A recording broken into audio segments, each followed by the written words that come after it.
So if you don't know, you guys have purchased a lot of reader pens. They look like this, and that's what we're going to go over today. We're going to talk about the different types of students that use them and stuff like that. So we've kind of just put this training together. It's my normal training, so I may skip some slides, but you're welcome to have anything that I have here.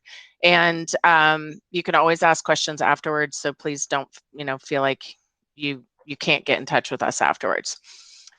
So I like to start with who I am, just so you have a little bit of an idea. I've been in ed tech for about 18 years. I've been working with special ed for 9 years and international for 10 years. But I'm super passionate about education and schools and our kids learning.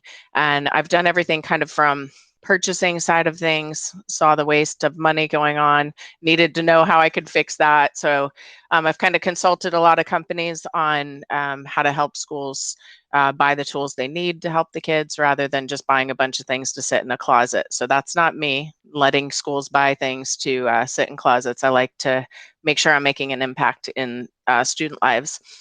So that's a little about me. Our company is kind of an interesting company as well. The left-hand side there, Jack Churchill. The fun fact about him is he's Winston Churchill's great-grandson. But the important part and why we exist is because he has dyslexia, and he's our CEO.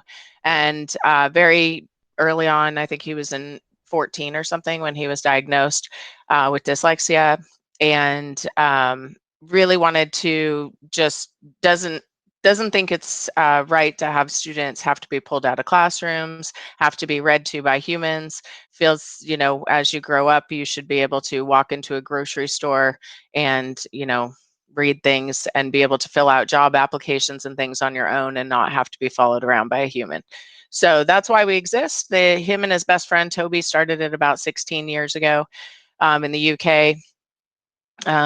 Over the years, we've won lots of awards. This year, we just won the Tech and Learning one. And we've won the BET Awards, if you're familiar with BET. It's kind of like the ISTE of the rest of the world, a couple of years in a row as well.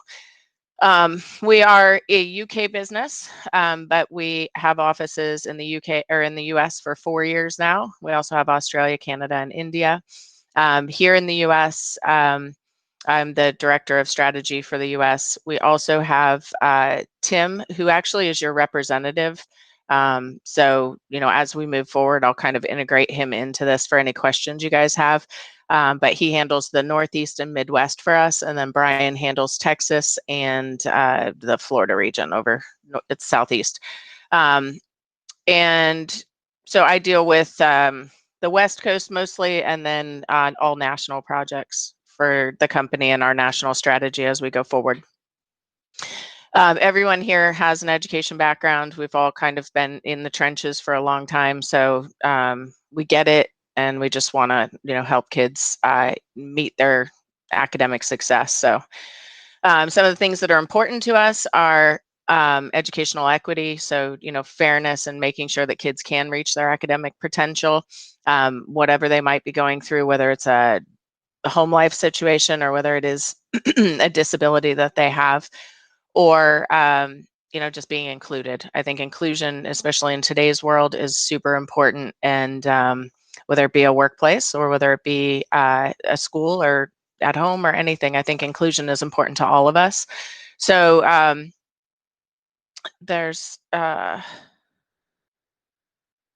so I don't know if you've seen this. I like to throw this slide in just because a lot of people don't know about it, and so I just throw it in anyways to let people know, because I think the more people know. I wasn't always in literacy and dyslexia. I've only been in it for the last 4 years, and the reason I got involved was just that I started peeling back those onion layers and realized that our readers are really struggling, and that literacy is really a problem across the country. So if you look at this map, this was in 2019. Not going to lie, I'm a bit nervous about the 2021 with what's happened in 2020. If they're still going to do the testing, we could have some really poor outcomes, but only one state increased, 17 went down, and 34 stayed the same.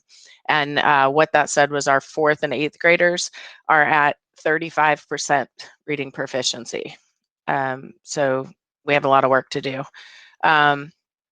If you're interested, I've And put these. that's a trend, Jody, right? Like that's What? we I can speak for Ohio. That's a trend. We continue to on that report card, we continue Yeah. to decline. Yeah, exactly. So I hear you had there was no, score changes in the lowest performing since 1992. That's pretty incredible to think that the lowest, kids haven't moved along in 28 years. I mean, that's terrible. Right. So yeah, this is a trend that's going on. And like I said, I am concerned. It's done every 2 years in fourth and eighth grade. And, 2020, end of, 2020, the whole year has just been kind of a loss, and so if they're going to do this testing, it's going to be even worse. But we'll see how it comes out. But just to give you an idea, this is the significant thing that people are banging a drum about right now.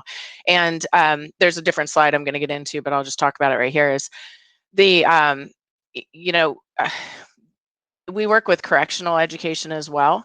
But when you look at, well, I'll get to the next slide. When you look at literacy, the cost of illiteracy is something that's very important. And this is from the International Literacy Association. But I think this is really eye-opening when you start to look at, 43% of Americans live in low literacy, live in poverty. And 60 to 80% of prisoners read below basic level. And so there is this whole mix right now, if you have not heard about it, it's been going on for a couple of years now, about the preschool to prison pipeline, and how, we spend so much money on inmates, 30,000 each and stuff, but we spend $4,000 to $9,000 on a student. So if we could flip flop that, and do early interventions, then we could get to the point where hopefully these, inmates they wouldn't be going there. And our hope is that we could flip flop this. We've done research for 4 years in the prisons now, and it's really eye opening, honestly, to see, how it's that kid that acts out in class. It's, to hearing the prisoners' stories about how they were just, they couldn't read, they couldn't do something, they weren't getting it, there wasn't someone helping them, and so they became the class clown. They became the the athlete and stuff. There's a lot of athletes that have dyslexia, and there was a study in 2000, so 20 years ago, in Texas prisons, and it came out that 48% of the inmates were dyslexic, so they had a specific learning disability. And it's been 20 years, and we've done nothing. I think in 2018 they started screening, so with the First Step Act. So it's just something to, we all need to be conscious of for our futures and for our children's futures, and just, for everybody's sake. If you're interested in learning from two people that are just absolutely amazing, Marianne Wolf is phenomenal. She's at UCLA now, but she used to be at Tufts. And she speaks at a lot of events and a lot of different things. So certainly check her out if you're a nerd like I am. And Emily Hanford actually works for American Public Media, but she was a reporter who dug into literacy and was just kind of like myself, like, what is going on here? So she has a podcast that's just amazing, and people really love her too. I'm not going to really talk about this slide too much, other than because we already went through most of it and I want to save our time. But, dyslexia is something that's talked about quite widely. I know that in your district, it's called a specific learning disability, which is fine as well. But just understanding that it's, really about poor spelling, decoding, and fluent word recognition. And usually, if it can be caught by third grade, you can kind of improve them. But once they get past that, I think it was, I just heard a study the other day, if it's past 9 years old, there's 75% chance that they'll just be a poor reader. So early interventions and intervention programs can really help with that. And then assistive technology on the other side can help support them in that. But it does affect 1 in 10. It can be hereditary, so oftentimes you'll look and you'll see that the parent or someone in the family also had it. It often comes with something else, a best friend like ADHD. So that can be really a struggle for them as well. And you guys in Ohio do have 3 different International Dyslexia Association groups, and they're and parent groups. So if you do want to learn more about it, definitely check out the IDA and find your branches. But I know you have one because I've been to the Cleveland one before. They do events and stuff. And what I like about the dyslexia organizations is just that we can't all be experts, obviously, on everything. And I'm sure as teachers, I mean, if I'm sure that the reason you are teachers is because you care. It weighs on you heavily that you can't know everything to help them. So those groups really do the deep dive into it, and they're usually parents that have had to go through things.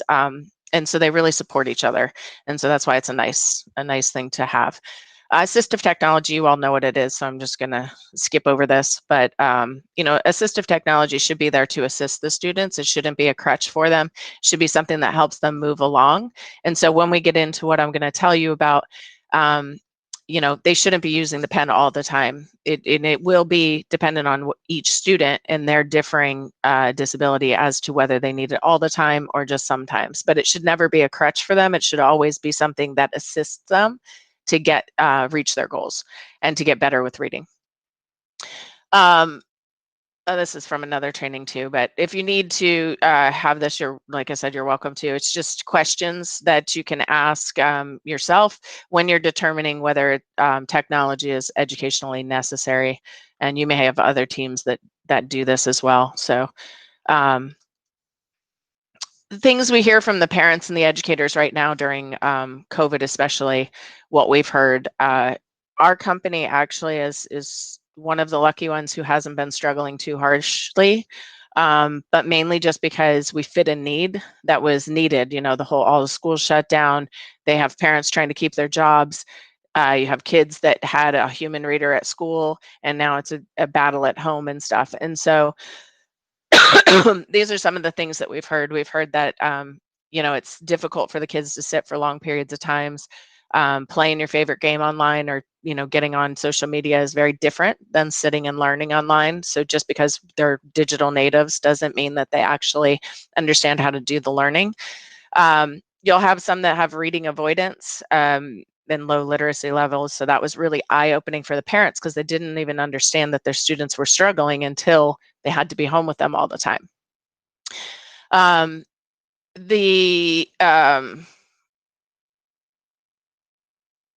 The parents are looking for help. So, if you guys do end up, doing more online learning, you'll want to be there for them with some of the free tools that are out there. And then, these pens that you've invested, sending them home with the students is really great. We have a study on that if they're able to work at school and at home, that the students did much better when they were doing that. Schools always think they're all digital, but talking to all the schools across the country, they still have paper packets going home, and students that learn better on paper. So just keep that in mind. I'm going to show you some ways if you have low vision students that you can digitize quickly.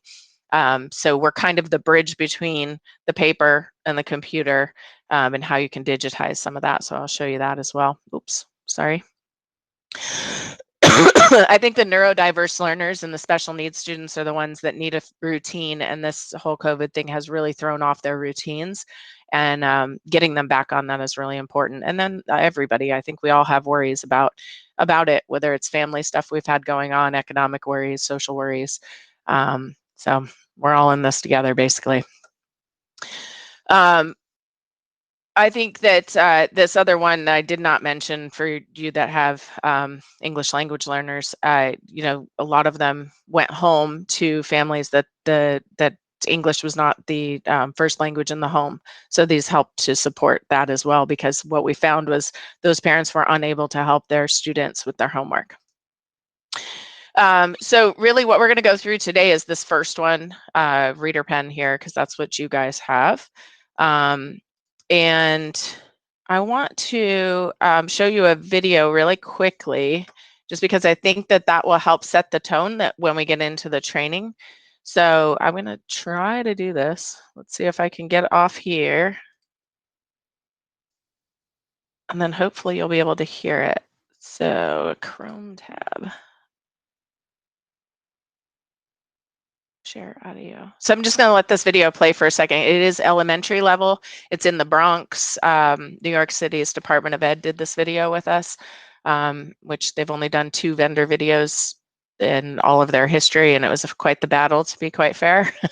But it really did help their students, so they allowed us to actually make the video. So here we go. Let me know if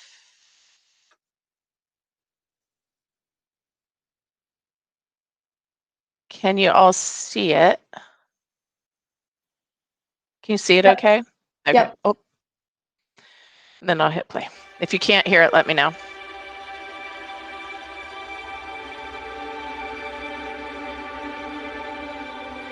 New York City consists of approximately 1.1 million students. We're the largest public district in the country. We have approximately 200,000 special education students.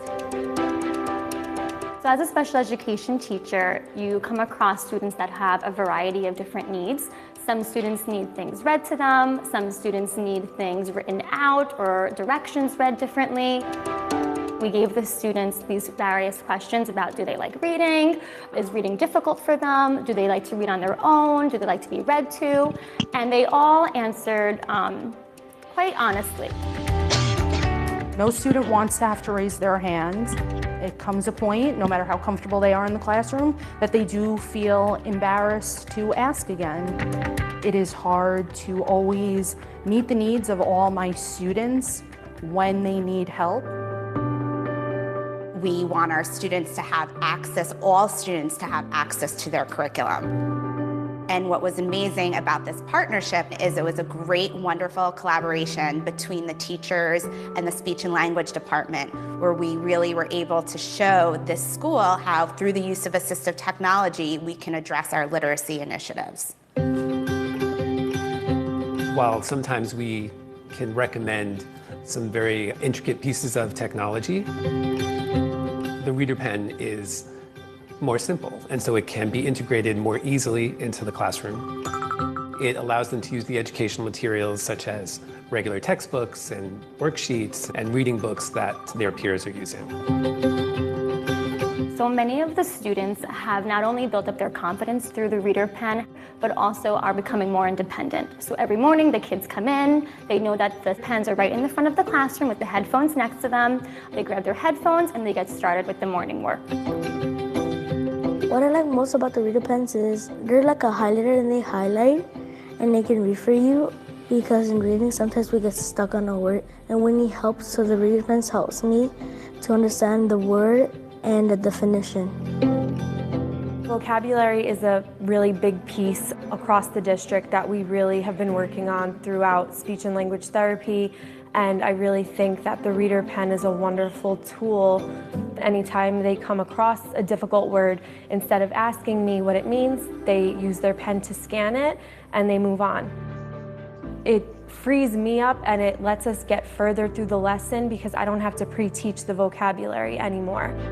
I like using the Reader Pen more than raising my hand during class, because when you scan it, the answer's right there. I had one session of introducing the pens and their features. There was a small learning curve, but they picked up on it pretty fast and were even showing me how to use certain features in the pen that I didn't even know how to use. I can now spend my time with the whole class and engaging my students in more meaningful discussion and reading comprehension. Students who normally didn't understand the text fully, reading it independently with the use of the Reader Pen, can now understand the text, and I can see the smiles on their face when they are proud to raise their hand up high and answer a question in class they normally wouldn't be able to. I have one student named Kevin who is a brilliant math student. but his reading, he really does struggle. But by using the reader pen, he's able to scan the text, understand what is being asked, and solve that math problem perfectly. The pen has helped me with a lot of hardships. I'm understanding more of the words and understanding more of the sounds that I didn't understand before. It just levels the playing field. And it's giving our special needs students confidence where instead of them asking their peers for help and support, now some of their friends and peers are now asking them for support. So hopefully that kind of explained, just kind of how it works in this, sorry, in, your elementary level with this. These were inclusion classrooms. So I'm going to turn the PowerPoint back on. So apologize for switching. These were 4th and 5th grade inclusion classrooms, and they really just had, tremendous outcomes with them. So I like to share it from the student and the teacher perspective, because that's going to click with you more than me trying to tell you about it. So I'll get into how you use the features and stuff, but we have this group of students here who did another video, but they are dyslexic students. And so they all share how they use it and how it helps them. And they're more on the high school level. So that's why I'd asked early on who I was talking to, because I would have shown this video, which has parents and the kids talking about it in their middle and high school. So if you're interested in seeing that video, I can certainly make sure Joelle has it and gets it over to you guys. So I'm going to quickly fly through these last ones for time factor, but I think all of us know audio, promotes literacy. And I just want to touch on a couple of these. This one here, we do find that with multimodal learning, that's when they're having higher retention rates. So the California Department of Ed's diagnostic centers had told us that they were diagnosing with lots of different tools, but what they found was that they were having longer retention rates because they had to scan, they heard it, and then they would watch it go across the screen. So if it was just one of those things, maybe highlighting, watching it go across the screen wouldn't be as helpful as the 3 together. So the multimodal use there definitely increased their test scores. And then combining the print and audio also increased their recalls from 40% over print alone. This is from Audio Publishers Association. It is not about the reader pens, but it does go in line. It's, Learning Ally, Bookshare, all of those audiobooks out there. We just kind of fall in line again with the print materials. So when I said we'd talk about who could benefit from them, we've seen the video now, so I can go through this pretty quickly, but anyone with a reading challenge. So if you thought about anyone who is delayed in their reading, they might be, 7th grader, it could be a 6th grader reading at a 1st grade level. They could be a 9th grader reading at a 2nd grade level. Anyone that needs to access age appropriate materials, this is an easy way for them to do it. And sometimes the students are intimidated by the technology because they feel like they have to learn all different kinds of settings and different things.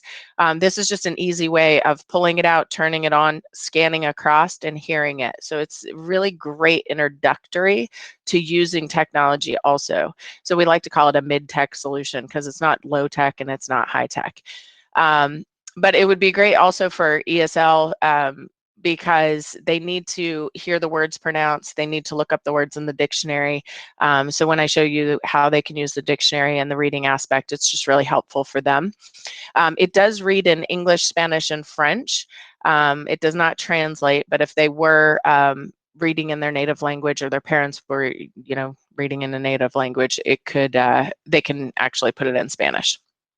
For visual impairments, as long as they can see the line of text, they can use it to make it so they could be, scanning something like this size and they could hear it. But if they are 100% blind, it would not be appropriate just because they have to be able to stay on the line.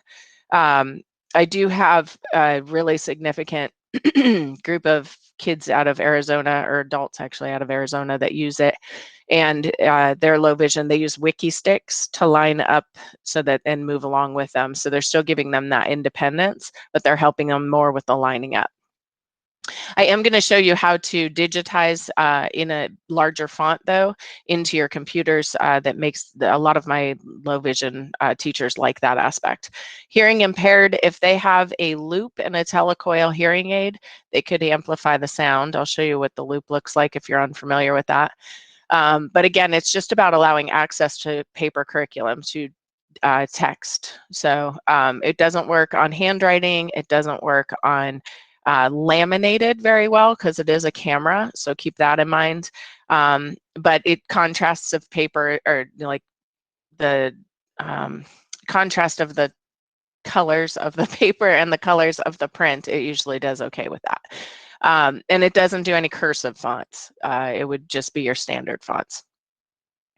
But really it's about independence. I think everybody wants kids to be independent, and have confidence. And if they're constantly having to ask what a word means, or ask questions, they're going to get frustrated. And it's about discretion. So being able to not pull them out of a classroom, let them scan across and hear it without having to have that assistance. This slide is just those students you just heard from. I just pulled their quotes out. So the ways that you can use it, there's multiple ways here. So if you look at it here on the left, you're going to plug in earbuds. It does have a speaker, external speaker to it already, but for the discretion factor and the quiet factor, you'd want to put the earbuds in. It comes with that leather carrying case, each one of them, and then the pen itself. It does come with a charging cable also, which is a USB to mini USB. So the earbuds and the cable, very standard. If you lose them, I'm sure your district has them everywhere. You can use over-the-ear headbuds or headphones also, as long as it has the 3.5 jack. Up here down here is the loop that I was telling you about. You just put the connector in there, and then that's how you use that one. This one up here I like to mention just in case you have any nonverbal students or non-speakers. It's a great way you can hook it up to an additional external speaker. And if you're having a reading circle, a lot of times those kids are excluded because they don't speak. They're not going to be able to read in that reading circle, and so they oftentimes can feel left out. So allowing them to scan their section and have it read out over a speaker is a really, really, really powerful way of including them in something and helping them to feel much better about life and themselves and everything. We've seen that to be very successful. This in the center, I'm going to show you how it works, but basically this is just my dongle because I use a Mac, but it's USB. And you can actually scan directly into a Google Doc. I know you're a Google school, so you can go right into the Google Doc and scan into that. So I'll show you that also. That was just Brienne. This girl here, I'm just going to mention her story. I'm not going to play the video, but again, we could. Think of students with Down syndrome and stuff. A lot of times they are kind of overlooked a little bit, that they could read. And so in her case, she's 30 years old and she comes to this place called Gompers, and they're in Arizona. And she always came and colored these elaborate colorings, and everybody was like, oh, that's so wonderful. But 8 hours a day of that, is just a lot. And so when we had brought the reader pens in, they gave it to her and she immediately picked it up. And you can see her in the picture there where she's over here, where she's got her own headphones in and she was scanning and she was hearing it. We didn't even have to give her any instruction on it, and she just really loved it. So we got a call from them telling us that they went to the library to get books. And for the first time, she had always gotten princess books because that was her level of literacy. And but she didn't like them, so that's why she wasn't reading. She was sitting in the corner coloring. And she didn't have many friends there either, even though she had been going there. And she got Harry Potter and she got Huckleberry Finn. She read the Harry Potter in 3 days. And we thought to ourselves, well, did she really comprehend it? And so we interviewed her and she told us about the entire book, start to finish, the game, Quidditch, everything. She was very excited and animated to tell us about it. And since then, she's really opened up in her just making friends. She now does, I don't have a picture of it, but she does a reading circle with her other friends that can't read that are older too, and she scans it and lets them hear the story with her. So she's really one that is a proof positive. This other one, Marlon over here, is amazing. He just doesn't like people reading to him. So he snuck the pen out to go to on a field trip one day because they were going to an obstacle course and he wanted to read the paperwork on his own. And they thought he was stealing the pen, but then they just realized he just doesn't like people reading to him. So this was a success story of another girl who, adult learner with significant disabilities going into the workplace. She didn't like people telling her what to do. She really struggled to get a job due to it. She only wanted to work at a dog shelter, and they found a way to print out her responsibilities for the day. She scans them and hears them now, and she's been there over 1.5 years now, successfully employed, and actually really loves her job and has a lot of friends at work now. So this same school was on the news in Arizona a couple times. So I have that video. We're not going to show it just for time factor, but they've been on the news about 3 times, and they're phenomenal videos. It does have a rechargeable battery that is, it'll last about 8 hours of continuous use. You will want to make sure that the auto shut off is on there, because if you leave it auto shut off 3 hours and you just set it on a shelf, the battery will die really quickly. And you will want to keep it charged from time to time, just so that it does have a lithium battery. And if you let them sit too long, you will want to keep them charging, and not leaving them for too long. No Wi-Fi is needed, no other computer is needed. It's just a standalone device that can scan and read, and it allows for the distraction-free. The American Heart Foundation had recommended that there was only 2 hours of screen time, but we know that's way out of the window now with COVID. So a couple ways to think about deploying them, since you're going to be in a pilot, is some of them have the class packs that you're getting sitting at a school site, and you loan them out, maybe from the library. Some put them right into a classroom that they know needs them. They let all the students use them. You would clean them like any other technology. With COVID, you want to clean them just with something alcohol-based probably, but just remember, this is a display screen, so you're not going to want to submerge this is open, and then this is a camera and it's open as well, so don't get it soaked in water, but you can wipe it down just like a computer basically. And the earbuds, that would be a decision upon your district. Before they used to share them and wipe them down, and it's totally up to you guys with COVID how your school is dealing with other earbuds and other ear things you have. So this is what the pen looks like. You have 4 different features in there. You have, and I failed to mention that the other deployment is students with IEPs.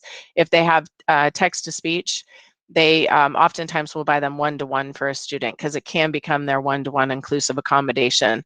So teachers do find that it saves them time on having to read the content. So say that math teacher was a prime example. When she's teaching math, she would always have to stop and read to him, and he was starting to fail math because he didn't have the reading skill. So this allowed him to get up and going, and he's really great in math now. So so you have a text reader, you have multiple dictionaries. I'm going to show you all of this. You have scan to cursor, which I will show you. You have a voice recorder, and then most importantly in the settings, you have an exam lock. So I'm going to go through these best practices. They are written out, so Joelle can get them to you later. Some of the additional settings, I do have a menu cheat sheet too. Let's see if I have it sitting right here. If I do, great. If not, yeah. It looks like this. So you don't have to remember where all these fabulous things I'm going to show you are. I made this for myself because I needed it, but you can find how to change the volume, how to change different dictionaries, things like that with this cheat sheet. So you'll have that available to you as well. Joelle wanted me to mention she did change the date on the one she's giving to you, but the time she did not change on it. So when you go into the settings, if you go down to the time and go all the way to the right, there's a 24. Make that 12, go up or down, and it'll say a 12-hour clock. Then it'll go to AM, PM for you rather than a 24-hour clock. So that's pretty much it here. The exam lock I'll go through and show you. There are a couple quick tips, which Joelle already went through for you on the reboots to make sure you don't have any misscans and stuff, so you really don't have to worry about that. And most importantly is probably this one, making sure the light is lit while they're scanning. So I will be showing you, but this has a little nib on the end that pushes in, and that's what's going to make the light activate. You have an up, a down, a left, and a right, and then a select in the center over here. You have a menu button, and then you have a back button to get out of something, as well as your power button there.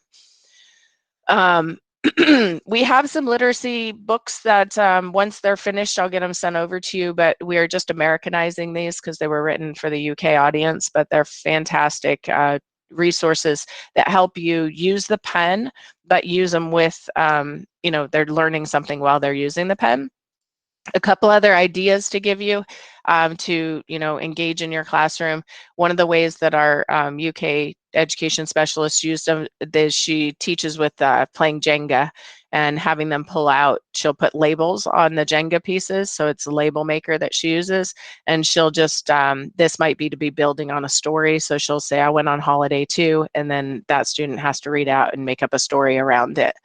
Same with the words. And also, this was a word find that she uses all the time, and they scan the words and then they look for it, so they're looking for the image as well.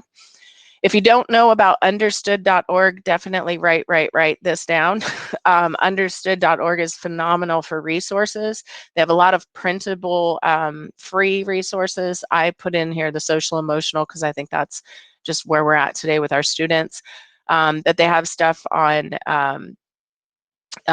you know, how to self-regulate, different things like that, but they have a lot of just great things. And I think this one here I like because you can introduce the scanning pen while you're doing something, a craft with them. So this was making a paper chain, and they'd have to cut these little pieces off, but they could scan across these words very easily. The other one was an accomplishment box, so that they're starting to feel like they are accomplishing something, especially during COVID times. But understood.org has everything you could ever want, not just these. If it's got everything around UDL, and just, they're a great resource. And for your families too, you could share that with your families because they have a lot of family and youth resources as well. We have lots of testimonials that'll tell you how to use the pen and how they've used it. Here's my contact information. If you need it, please copy it down. Feel free to call me anytime. Text, I text too. Just tell me where you're from when you text me. That is a cell phone, and email. So I'm going to switch over and we're going to run through the pen now. Let's see if I remember how to do that. Just the camera, right?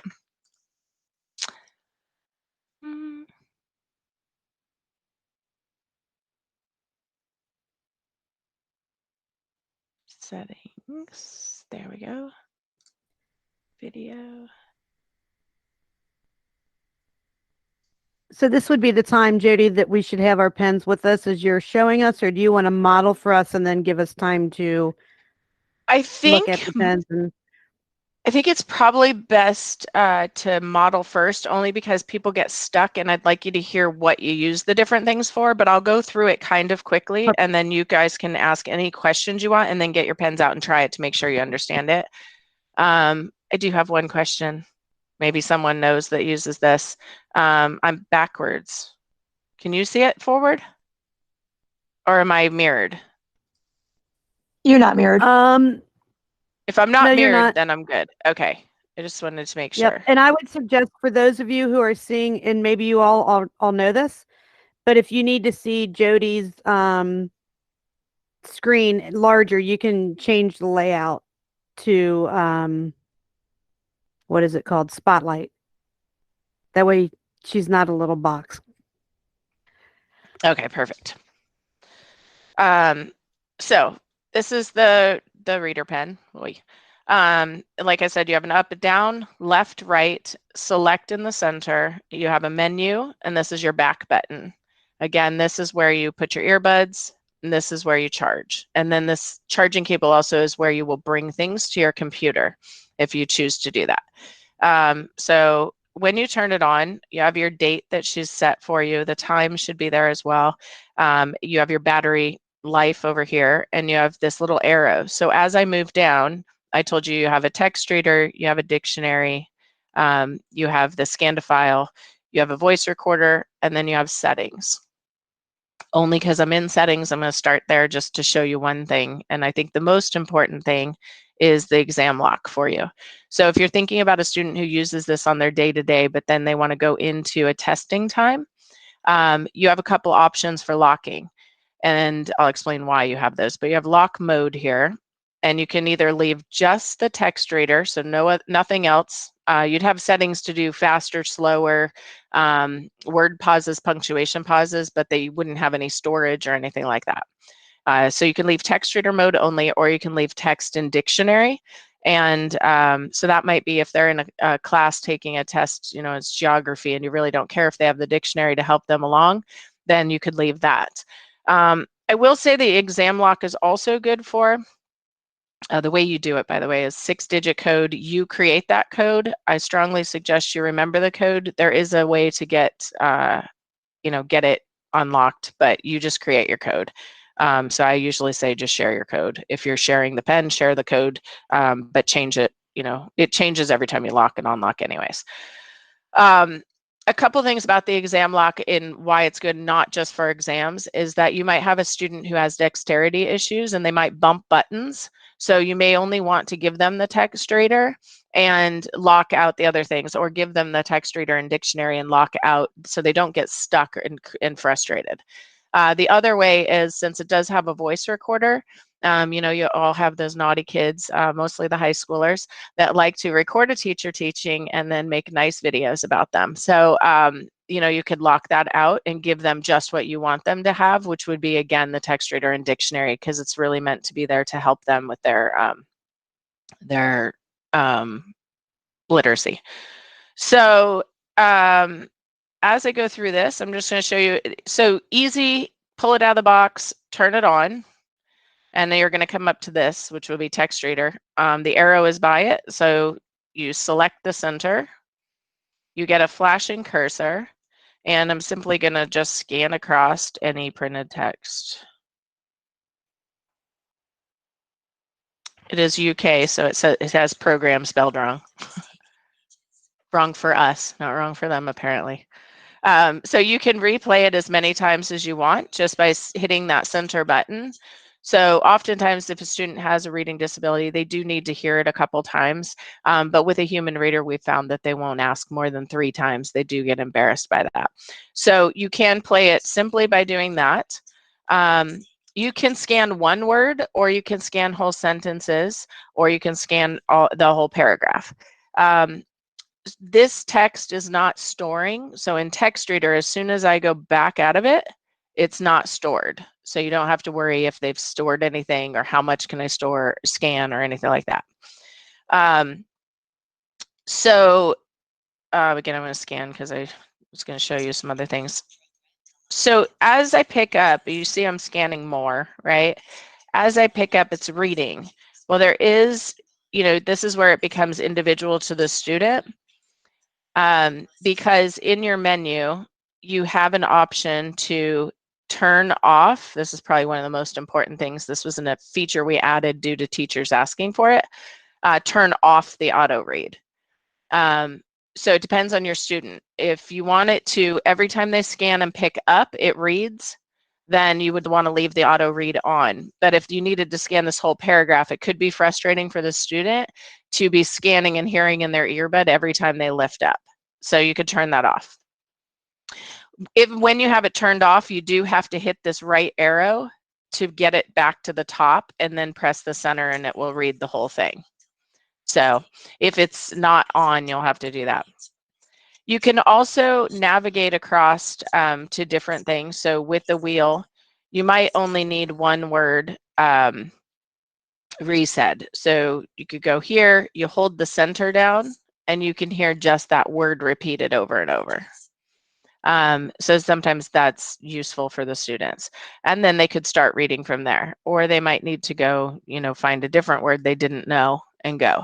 So why this is really helpful is oftentimes we're hearing that students they may be reading this and they get to a point they don't know. And if they have to go somewhere else to look up that word, then they get distracted. They've lost the whole comprehension of the rest of it. So this keeps them really on task, really focused on what they're supposed to be doing. From here also, you can hit menu and you can define the word. This was, again, a teacher addition that asked us to put the definition in there at the reading side. So they can press the center button and hear out the definition and then go back to their reading. So we've put that right in there. So we've got those two things. I do want to point out, we do have left hand, right hand in here too. I think that's important to note. So you can actually scan left to right. All of the pens, I was just going to say real fast, all of the pens in your cases that I dropped off have been set to all right hand, just so you know that if you have left-handers, you will need to go back and flip that out. So I'll show you on here how to do that. So settings, and then go down to left hand, right hand. And I'm going to tell you something really common sense. So it's not that I think you guys are not smart, but you would not believe how many people call about this. So you have left hand, right hand. And if, you know, common sense is I'm looking at it and I can read it. It's in the right, you know, I can read it. It's not upside down. Your nib is on the bottom and that's right-handed, so I can read it. Well, oftentimes, you know, they say here that it's left hand, right hand, so they just flip it over. Well, it's upside down and it's going to read 100% garbage when you scan because it's upside down. That should be an indicator to you that it is in the wrong thing. So if I switch it to left hand, you'll see that it flipped upside down on me. So now when I flip the pen, the nib is on the top, but the text is flipped. So you always want that text to them and then it won't read garbage. But like I said, you'd be surprised how many people call in saying, my pen's reading garbage. I'm not left-handed, but I am going to try to demo this for you. So one of the things that we put in here is if you watch me, you'll notice my hand gets stuck, you know, on the paper, or could get stuck on the paper. So what we did add was that the students could go backwards on the text so that the pen doesn't, you know, bump the paper. Your hand isn't bumping the paper, but it'll still put it in the right order. So it's okay for them to go backwards. And then again, they just have the same stuff. They can go to a word, they can blow it up, and then they can go in and define that word. They can hear that word read out to them. So I'm going to go back. Jody, can they flip back and forth, or does it have to be all scanning from the left or all scanning from the right? They can go any way, but when you're at an end of a line, it is a line scanner. So you do have to pick up at the end of a line. So I do have some students, sorry, I want to get this back into right-handed just so I'm faster. I do have some students that they'll go, you know, one way, pick up, go the other way, pick up, you know, go that way, pick up. But you do have to pick up because it is a line scanner. If you just move down, it'll have garbage read. So just keep that in mind. Okay, so as long as I think, Christina, you had the same question I did. So as long as they pick up at the end of the line. Yeah. And I'm sure there's going to be some. So like this, as long as they do that. Yep, perfect. They're fine. Yeah, just a little pickup. So make the light go off and then back on and they'll be fine. So awesome. Thank you. Yeah. Yep. So that's your text reader. And again, I want to just mention that we did a case study with an 8-year-old and she had dyslexia and we studied her for 2 years. And one of the things that we found with her was originally when she first got the pen, she did scan everything because she needed that extra support. But over time and with her teacher's help and stuff, she got to where she was reading because you're using interventions, you're using other things to teach them reading. This isn't to teach them to read, right? She started just using it for certain times, you know, of day, maybe when she was too tired to read or something. And then also she used it just for certain sentences. And then she got to where over time, again, she was only using the dictionary portion on certain words. And over 2 years, she no longer uses the pen. So by 10 years old, she had stopped using the pen and was reading fine. So you have your dictionary. In your dictionary, you have a couple different dictionaries. So this is kind of important. You have English to English. If you hit the right and left, you have Spanish to Spanish, and you have French to French. So obviously you want them English to English. You have a Collins dictionary, which is going to be more robust definitions. You have an Oxford OPD English. You'll probably want to stay there because it's the Oxford primary. So it's the primary dictionary, more simplified definitions for your elementary students. And then you have a New Oxford American Dictionary as well. So if you are having them work on vocabulary, we do find that students actually will teach themselves vocabulary because they just go around scanning everything in the room. You can scan your words and you can hear the word and you can see that it was a verb and you can see the definition and you can hear it in your ear. So that's one way. They can just study straight from the pen without having to look it up. But say you have 20 words, this might be for more of the higher level. You can scan them all. And I'm just going to scan a couple just so there's enough in there to show you. So when I go out, you go into the menu and you have the history. So when you go to the history, you have 10 words scanned. So that might be their 10 vocabulary words for the week. And then they can go in from there and do each word by itself. So that's something that you can have them, studying or send that home with the parent. That's their 10 words to study for the week or whatever. The other thing that's really nice about this history, when you think about inclusion classrooms, is that sometimes you're asking students to highlight, underline. Please don't underline because it messes up the scan on the pen. So use a yellow highlighter if you're going to do that or something, because it will read through a yellow highlighter. But what we're finding down to 4th grade, they don't really want to even do that because they may be circling 20 words they don't know or 30 words they don't know, and their friends aren't circling any. So I suggest having them do this digital scan of the words they don't know, because you're giving them the opportunity to learn the word on their own. But then you also have the history when they leave of how many words they looked up, and you know where they're at and where they're struggling. Now, you can plug this into the computer, and on the front, you would pick UDisc. And when you hit UDisc, it's going to bring up, and it's always different depending on what you're working on in the district itself, but it's going to bring up like a USB stick. So wherever your USB stick pops up, mine's on my desktop, but I know when I tell people that, they're like, well, mine's not there. So wherever it pops up, you would open the dictionary, and all of those words would be typed in a .text file. So you could just drag and drop that over to a computer, and then they would have it digitized as well. So if you're working on a Chromebook or something, you could have it read out from their read and write or whatever you guys use, Google. But you can save that history to show progress over time too. Like in the beginning of the year, they were scanning all these words and now they know all these words. So that's helpful.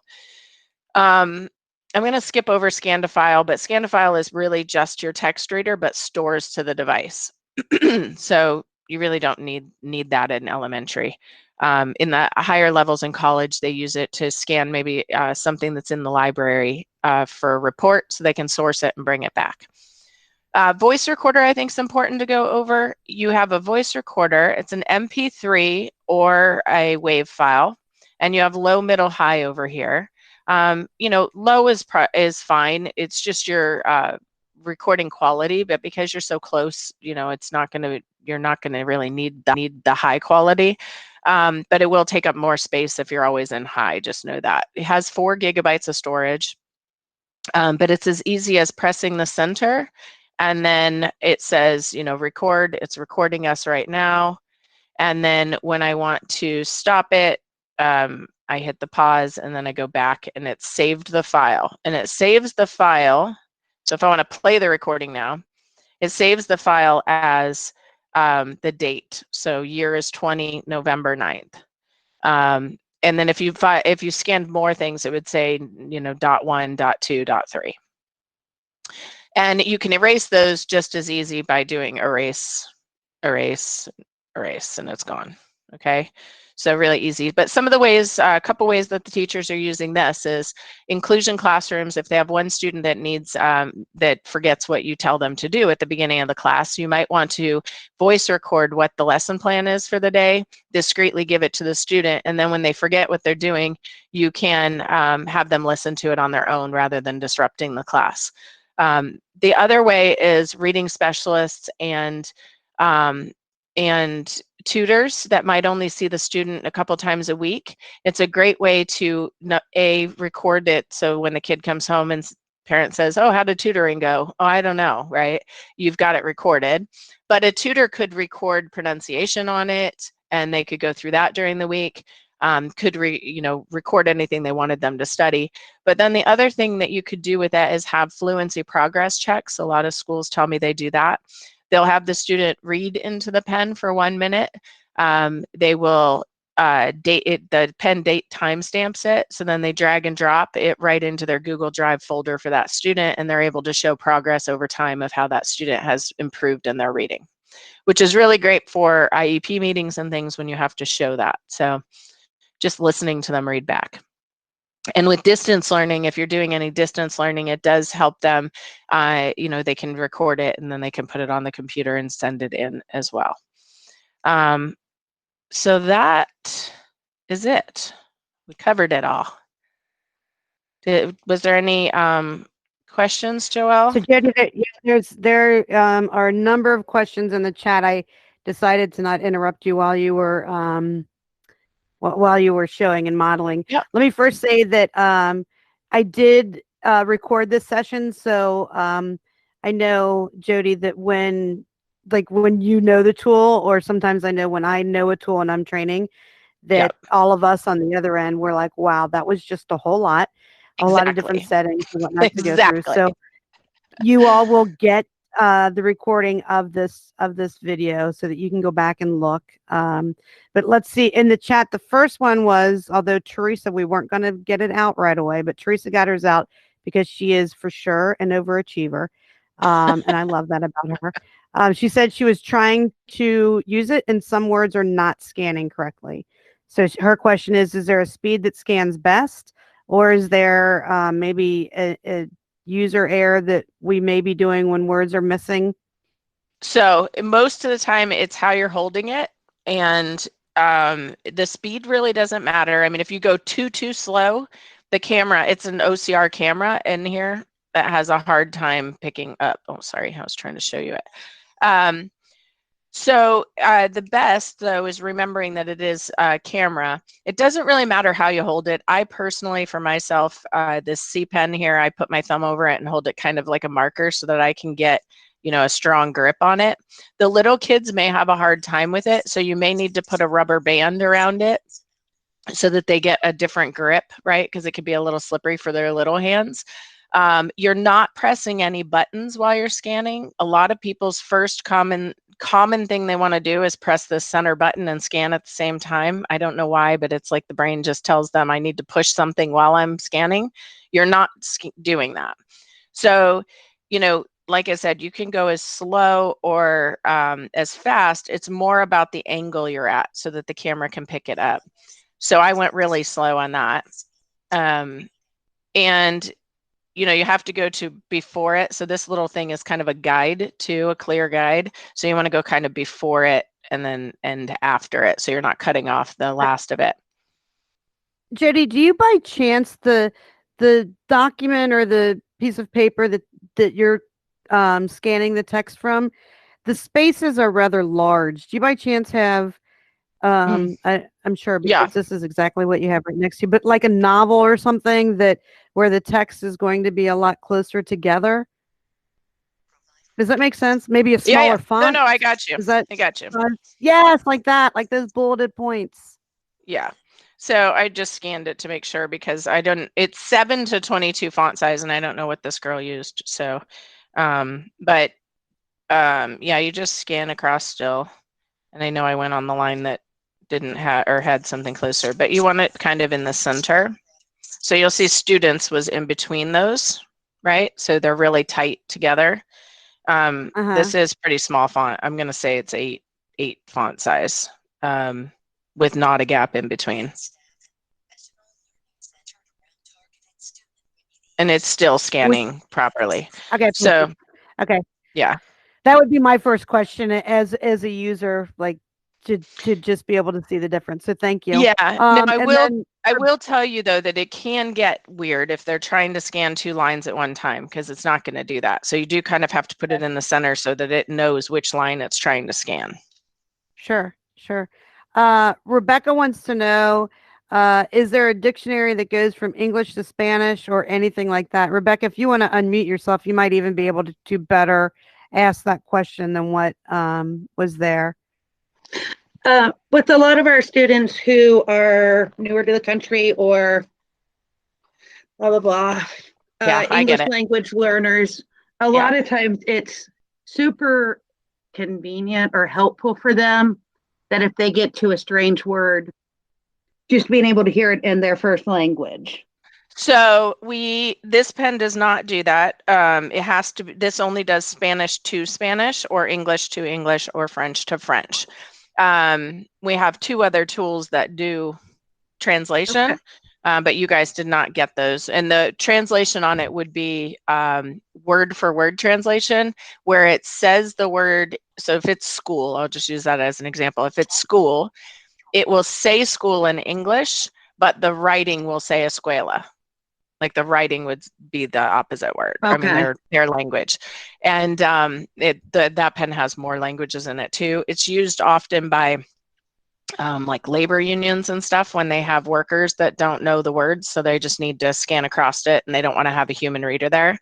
And then we have another one. I don't think you guys are an Apple school, but we have another one that scans into an iPad and then you just hit a button and it translates. But again, you guys did not get those ones. This is just for, it won't translate. So. All right, thank you. Yeah, sorry. I have heard that, I have heard some of my teachers tell me that with their English language learners, they have a point in time, like during the day, where they do read in their own language. And that's when they let them use the Spanish part of the pen. And if you do that, just know that there are different accents when you're in Spanish, and you'll want to make sure that you pick the right Spanish, because there's 2 different ones. There's a Latin and then there's a Spanish. And so it can pronounce the words different. That's a great idea too. I'm excited to do that now. Thank you. And then you also have, I didn't mention you have accents in there. You know, you've got the little ones. This is more the older ones where they want to hear Shakespeare and British English, and you know, there's Scottish and Australian and Indian and all kinds of other accents in there. But I just want the kids to read. That's actually a bonus for some of our EL kids to hear the English word written but in their native home language with the accent. Yeah. We have another question. Is the key to knowing if it's scanning correctly to watch to make sure the light is on while scanning? Yeah. So the last to that answer was going to be holding it at a 70-degree angle. So just like you were doing a yellow highlighter, you want to make sure that light is always lit. And if it's not, think about a yellow highlighter. This is just a digital highlighter, right? If you're doing this, you're going to get, you know, like you would get spotted things, you're going to get, you know, misspellings and stuff. So just seamlessly across. Yeah. And then someone's asking if you could do a quick reminder or review to get the pen to, I'm not sure what that's saying, Jessica. Sorry, I was like typing and how she did the wait to hear it so they could scan a whole paragraph and then hear it all. So inside your text reader, you select text reader, and that's in your menu. So when you go into menu, you would go down to auto read, and then auto read, you would just turn it off. And that means that every time you lift up, it's not going to read. Another thing in here you might find interesting that I didn't mention, just because there's so many settings, I can only do so much in a training because I know we're already really long on this training, so I apologize. But the adding mode is kind of important because you've got append and replace. And so I've shown you in append mode, but if you had a student who was just using it for word to word I'm sorry, just one word, then you might want to have it in replace mode, because it could get frustrating for them to keep going back. So for example, if I'm a better reader and I just need to get along and scan a word here and there, I've done that. And then I want to go and scan a different word, it's going to replace it on the screen. It's not going to be adding it to the end and you end up with it. So if you're only doing word to word, you might want the replace on there. Otherwise, you have to go back out every time and then back in. So, gotcha. We have another question. How can you turn off reading punctuation? This person's scanner is reading the words quotation mark when she scans over a quotation mark. That's a good question. I don't know if you can. I might have to ask that one.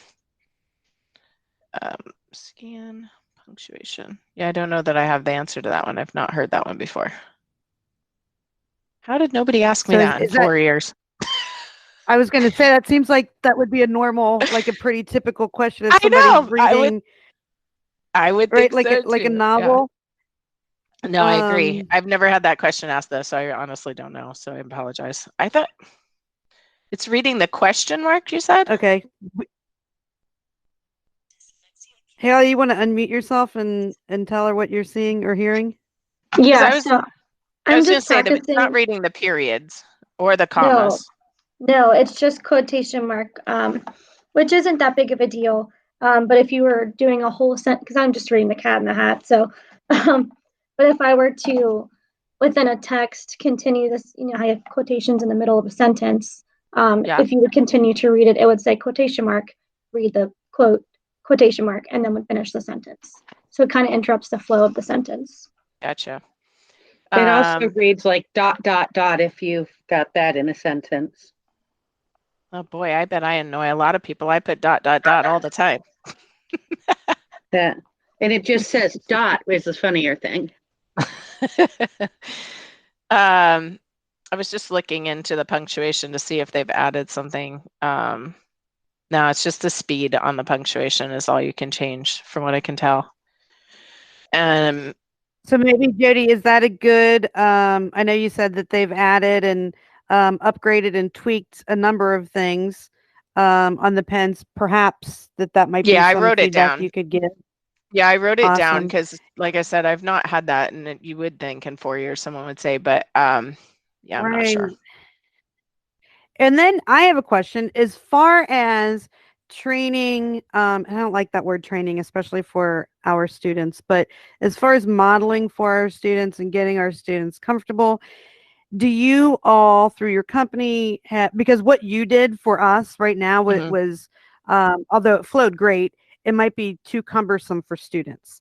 So do you all have like a YouTube video or something that is far more kid friendly than I think detailed? Yeah, I think so. I'm doing two things right now because I have to redo mine for the Maryland Correctional Facility. I just sold to all 22 locations, so they needed me to redo it. They just want like a 3-minute type, like go into the text reader and just have that, and then the dictionary and just have that. So I'm going to do little nuggets. Denver Public Schools asked me to do it too. So I'm going to do little nuggets of things so that it's very, short videos that they can put up on their intranet. However, if you want kids, let me look through what we have. We have a little British boy who walks through the features. I don't know if the accent would be a problem. But then I don't know that it has to be I don't think it has to be a kid doing the video, but more just kid friendly. So like the little nugget that you just talked about, I think, I don't know if anybody else wants to unmute themselves and say what that might look like or feel like, because you all will be the ones teaching your students. We obviously are not going to be able to, show our students an hour and 20-minute video recording. So I did another one too that I can send you. I just needed them to make an edit. That one's like 39 minutes and walks through, it's just features. It's like, people always ask me this, so here we go. And I just go into the features. But that's the one I'm going to break up, I think, and make smaller too. So I can give you both and you can have both, but. Awesome. Yeah. Then I can share out with everybody. Yeah. Okay. I don't know if you want to not share your screen anymore. If we want to get back, if anybody has any questions, we can I all didn't even know I was still sharing. I think Teresa. Are you sure I'm still sharing? All right. It's okay. You are. Oh, the camera. You I are. am. Sorry. The camera. I was thinking it was the desktop. Sorry. Somebody else says if you go to auto read off, there you go. Julie just said if you go to auto read off, it does not read the quotation marks. There you go. I don't know. Maybe that was the answer to that question. Does anyone else have any questions for the good of the cause for Jody? If so, feel free to unmute yourselves. Or Jody, what I normally tell people at this stage of a training is that if they're good to go, they can go ahead and log off, and you and I will stay on until the last person logs off in case there's any. How long does it stay on before it shuts off? So I took my camera off, but if you go down to settings, it sounds like you guys have pens. There is a auto shutdown, and in that auto shutdown, you have options. I think it defaults to 10 minutes, but you have 5 minutes, 10 minutes, 30 minutes, an hour, and 2 hours. But again, I wouldn't leave it on those longer ones because if you accidentally forget, we've had schools put it on a shelf and then the battery's dead when they want to use them because it didn't shut down for 2 hours. And you do that, 4 times and you've got it dead battery. So hopefully that helps, but it should default to 10 minutes, but you can change that to 5 minutes. You can change it if you want. The other thing I was going to mention in those settings, there's a brightness you can change. And then you'll see your menu languages in there too. I guess that was it. Oh, you know what I didn't show? Do you want me to show scanning into a Word doc? Yeah, go. Yeah? Okay. Oh my gosh, yes. Yeah, that's kind of an important one. So let me show that.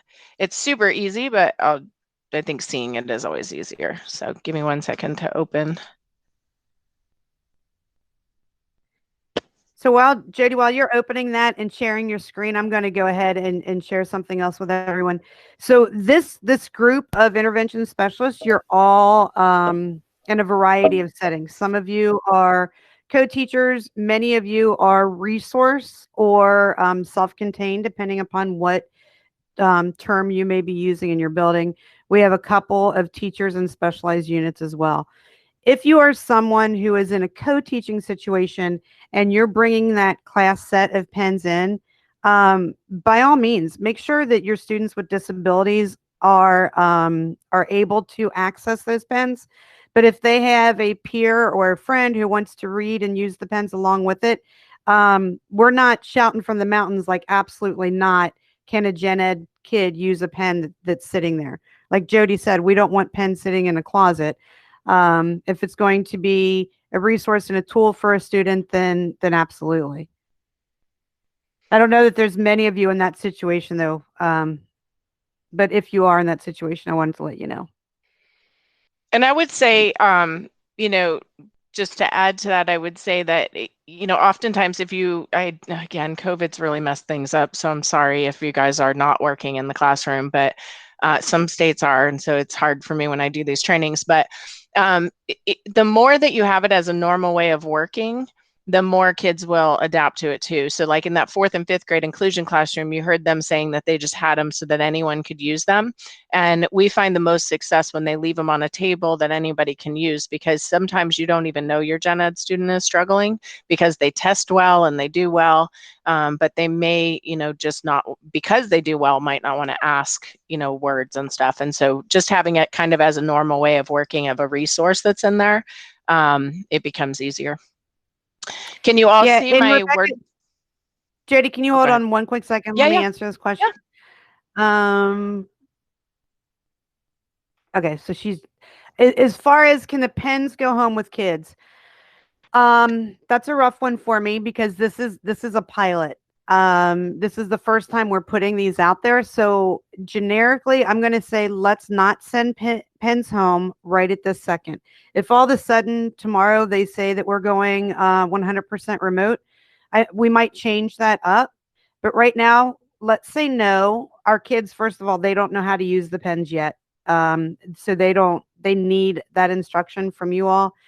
And I'm thinking that if we get to a point where a student needs the pen at home, at least right now, we're going to put that in as the student needs it. So it's going to be more of an assistive tech tool versus right now how we're using them as a learning tech tool.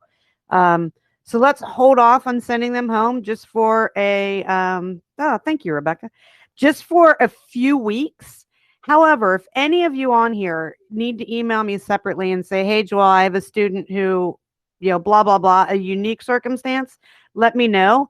Other than that, we'll think that your 10 pens are in your building for the time being. We can change our minds on that. For just the time being, though, we're gonna leave it at that. Okay, go ahead, Jody. Yeah, no problem. And Joelle, when you're thinking through that, you might want to think about IEP students. Some of our states have said that they do it for the IEP students so that they don't get in trouble for not servicing the human reader factor. They're at least providing a resource. So it's just something to think about as you go through that. Can you see the Word document okay? It's small, but we can see it. Okay. Let's try to make it bigger and blow it up. There you go. But, okay. Yep. So, and you can see my camera too? If by camera you mean like your dot camera? Yeah. I no, can. we're just seeing you can't somebody see the else document? Because she's one of my 4 people that's on the picture, so I can see her and what she's presenting. So you need to nice. pin her. Okay. Oh, maybe doing the view? Yeah, I can see both. Okay. So basically all I want you to see is just that you've got the text reader and stuff on there. When I plug it in, and all I'm doing is plugging into my computer, it's going to change the front here for you. And remember I told you about UDisc, which was where you would drag, that's like your, your USB stick, where the voice recordings and the history of the dictionary, you would go over to UDisc and then hit select, and that would be that. Charging is if your battery is dead and you want to go use it while it's plugged in, you can do that. But in this case, we're going to use keyboarding. Okay, so I'm going to select the center and it's going to say character scanning. It stays on character scanning, so don't think it's not working. It's going to stay there. So I might have a low vision student and we all have this booklet, right? And I really quickly need to give them a resource to have their font size be 36, 38. This will work in a Google Doc as well, by the way. You can pick a different font for them. I'm just going to grab one. And then, maybe they do better with a different color. I don't know. So you can scan across the text just like you were, and it's going to type it right in. Oh, it messed up a letter. Uh-oh. You can easily fix things, obviously, when it's in Word. So let's try again. I think my cord was too close to my document camera. There you go. And this is where I was saying, like, if you go backwards, this is a nice way of showing you. When you go backwards, it types it in the right direction too. So this is a quick, easy way for you to get something digitized if you prefer. As you get to the older students, are your elementaries 4th grade, 5th grade, 6th grade? What do they end at? Most of them end at 6th grade. I'm trying to think if anyone here is in one of our K-8 buildings, but I don't think so. I am. Oh, you sure are. Sorry, Rebecca. Pre-K-8. I get yelled at all the time. Pre-K. Pre-K-8. Yeah. So we have one building. Okay, so I will tell you 2 things. 2 things on this would be, one is, 7 years old is where we say we have the best luck. If you're going younger than that, it's okay. The student, but if they're struggling with it, don't force it because they may be struggling with it, right? So 7 years old is where we find from there up is the best. But the other part of this is if you have older students, so I have a student who tells me, He's 15 actually, but this could apply to some of the 8th graders. It could apply to 6th graders too. But if they have a learning disability where they're struggling with reading, it could be very difficult for them if they get, say, I don't know, 50 pages of history they have to read. Okay. That might be difficult for them. And they might just give up because they just don't want to do it. So what he does is he says he goes in and simplifies his notes. So he'll take those 40 pages that he doesn't want to read, and he will scan the important things or the questions. Like if he has questions he has to answer for his homework, he'll scan the questions, and then he'll go down and get all his questions scanned, right? And then he'll go back and he will go back in and put his answers, say, in green. So when he finds them, he'll scan his answers in as green. And now he'll have his study guide, and he can use his text-to-speech on his computer, and he'll have like a 2-page study guide. So it's really simplifying it to make it something that they can do rather than being overwhelmed by, that's just too much text, I'm not going to do that. So easy way to simplify some text, but lots of teachers like this new scanning in. And we are a Google partner, so they tell people about the Reader Pen too, being used to help digitize some of these worksheets and textbooks that are still going home. Oh, that's awesome. There was one last thing I remembered finally. I did want to tell you that in your settings, you have system information. System information is good for your state of charge. And why I say that is because I'm at 80% charge. If you have a student that's at 3% charge and you're sending them into a test, it's probably not going to last the whole testing time. So good to know that you check your state of charge.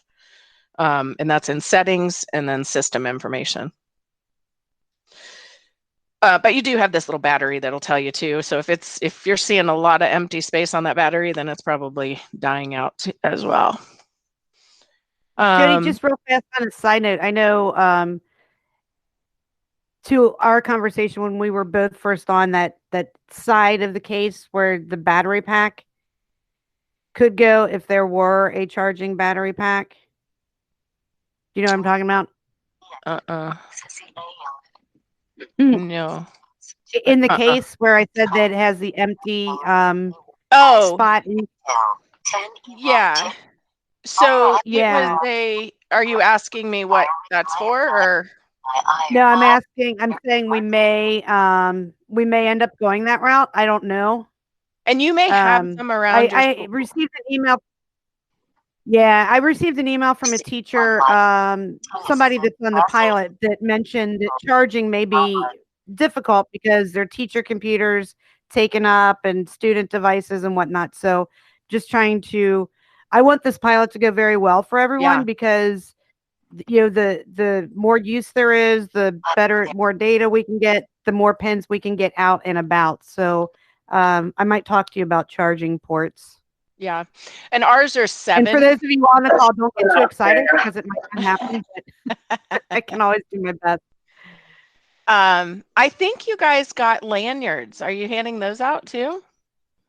Yep. Lanyards were in their cases. Yep. Okay. So the lanyards, just so you know, they come off where the pen is. They come off simply by squeezing it. But then again, we did the breakaway at the back of the neck just in case for safety factors. But they shouldn't be, wearing the lanyard and trying to scan. They should take it off and put it back on there. You kids, but ours, just so you know, ours is a 7 charger. Don't ask me why we sell a 10 pack with a 7 charger, but I've asked this question a million times. But we did get, the reason that we went with D-Link was because we didn't want to buy like a cheap, for lack of better words, cheap Chinese product that could cause a fire in a school. So we wanted to make sure that we got one that was UL tested and everything else. So it's a D-Link that we sell. But again, if you have those laying around the schools too, you can just use those. Right. But a lot of people try to charge them off their Chromebooks. And that becomes a problem in the case that people don't think, okay, I'm charging in my like case or whatever for my Chromebook. They plug it in, but they don't realize that the computers are off. So it's really not charging the pen. So then they're still having a dead pen. So. Gotcha. Yeah. Yep. And people are needing to head out to staff meetings. So absolutely, yep. Jody and I will stay on for any questions. But if you need to head out to meetings or just because it's the end of the day, please do. Taylor, you are very welcome. But Thanks, Jody and everybody. I will stay on. So as long as your icon's here, we're going to think you have, you're welcome, Annie. We're going to think you have questions.